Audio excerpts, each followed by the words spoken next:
Shalom Bapak Ibu, selamat pagi, salam sejahtera bagi kita sekalian. Saya Pendeta Randy Michael Christian, hari ini akan membawakan kita dalam renungan yang diambil dari Amsal pasal 4, ayat 10 sampai yang ke-24. Bapak Ibu dan saudara-saudara terkasih, dalam ayat ke-10 dikatakan bahwa selaku seorang anak harus mendengar dan menerima perkataan atau didikan dari orang tua. Kata dengarlah diterjemahkan dalam bahasa Ibrani, yaitu syama, yang berarti mendengar atau mendengarkan. Kata terima memakai kata lakak, yang diartikan menerima atau melakukan. Kedua kata ini merupakan perintah Bapak Ibu. Dengan demikian, seorang anak diperintahkan bukan hanya untuk mendengar, tetapi juga melakukan apa yang diperintahkan oleh ayahnya. Dalam Matius pasal 6 contohnya, Yesus juga mengajarkan hal yang sama, bahwa kita harus melakukan apa yang kita dengar, bukan hanya kita mendengar dan tidak mau melakukan. Bagaimana dengan Bapak Ibu sekalian? Bagaimana dengan kita? Apakah kita hanya mau mendengar dan tidak mau melakukan?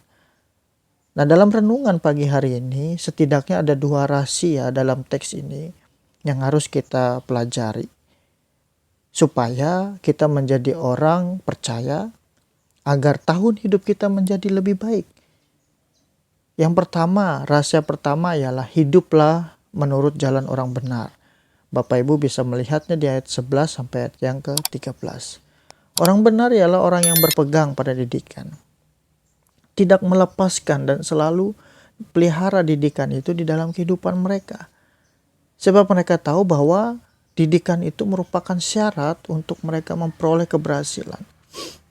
Mereka mengetahui bahwa didikan yang diajarkan kepada mereka oleh orang tua mereka itu adalah benar, ayat yang ke-11.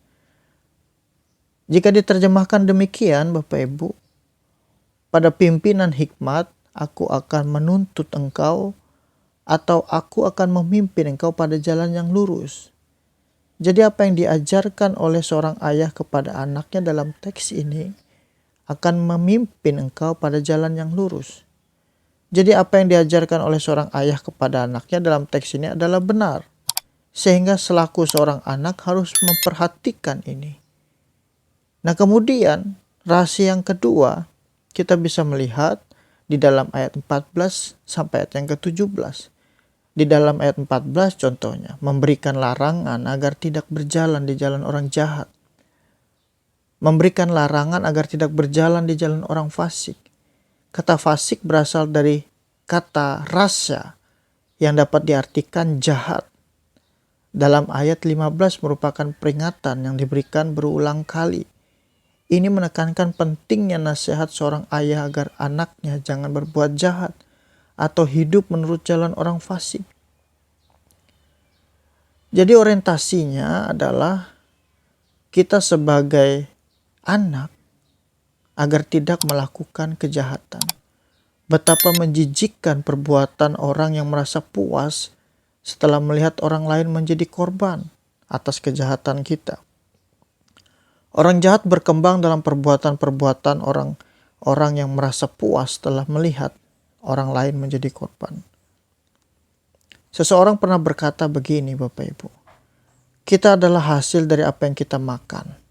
Orang yang biasa berbuat kejahatan, kekerasan, penipuan, fitnahan dan sebagainya, bukan saja menjadi kebal terhadap tingkah lakunya yang jahat, tetapi malah menjadi hobi atau sesuatu kebiasaan dalam perbuatan jahatnya.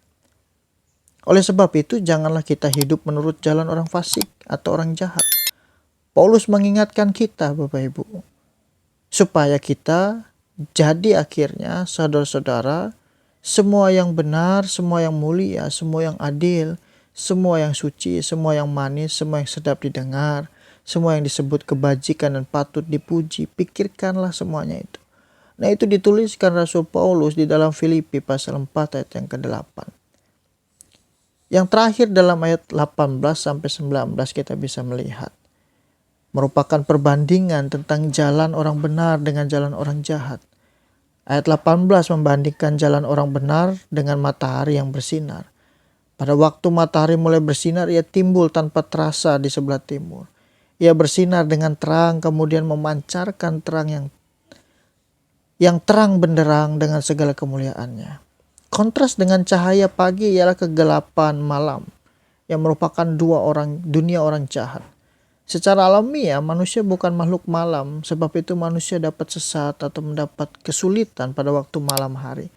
Gambarannya, tersandung dalam kegelapan adalah jalan orang yang jahat. Sesungguhnya sangat menyedihkan Bapak Ibu. Oleh karena itu mereka tidak tahu apa yang menyebabkan mereka tersandung. Nah, sebagai penutup dan kesimpulan pada renungan ini. Jadi sebagai seorang anak, kita harus mendengar dan menerima didikan yang diberikan oleh orang tua kita.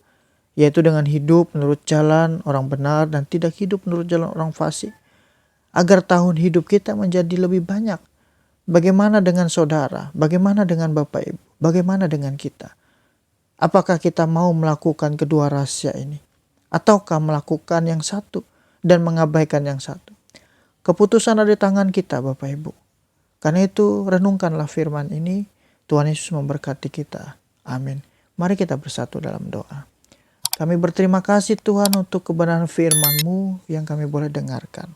Terima kasih karena firman-Mu kembali memberikan pencerahan, mengajarkan kami menjadi pribadi yang lebih baik, agar kami tidak hidup dalam dunia orang fasik, agar kami tidak hidup dalam kejahatan, agar hati kami tidak diisi dengan kebencian, agar pikiran kami tidak diisi dengan hal-hal yang kotor. Kami berterima kasih sekali firman-Mu Tuhan. Bila Tuhan mengajarkan kami, memampukan kami bukan hanya mendengar, tetapi kami melakukan firman ini. Pada saat ini Bapa di sorga, hamba-Mu berdoa bagi jemaat GKI Berengkasih. Diberkatilah kehidupan mereka. Diberkatilah setiap usaha pekerjaan jemaat-Mu. Ajarkan mereka untuk menjadi lebih dewasa, lebih mengerti di dalam menjalani kehidupan mereka. Diberikan hikmat agar mereka terus bertumbuh di dalam iman dan pengharapan kepada-Mu. Demikian hamba berdoa bagi majelis jemaat, pendeta yang melayani di jemaat Berengkasih. Tuhan menolong mereka, memampukan mereka untuk mereka dapat melayani dengan baik, menjadi berkat dan membangun jemaat-Mu. Terima kasih Bapa di sorga. Kami alaskan doa ini seperti doa yang telah Tuhan ajarkan demikian. Bapa kami yang di sorga, dikuduskanlah nama-Mu. Datanglah kerajaan-Mu, jadilah kehendak-Mu di bumi seperti di sorga. Berikanlah pada hari ini makanan kami yang secukupnya. Ampunilah kami akan kesalahan kami. Dan kami juga mengampuni orang bersalah kepada kami. Jangan bawa kami ke dalam pencobaan, tapi lepaskanlah pada yang jahat. Karena Kau punya kerajaan, kuasa, dan kemuliaan sampai selama-lamanya. Amin. Shalom Bapak Ibu, Tuhan Yesus memberkati.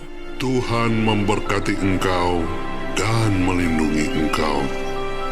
Tuhan menyinari engkau dengan wajah-Nya dan memberi engkau kasih karunia. Tuhan menghadapkan wajah-Nya kepadamu dan memberi engkau damai sejahtera.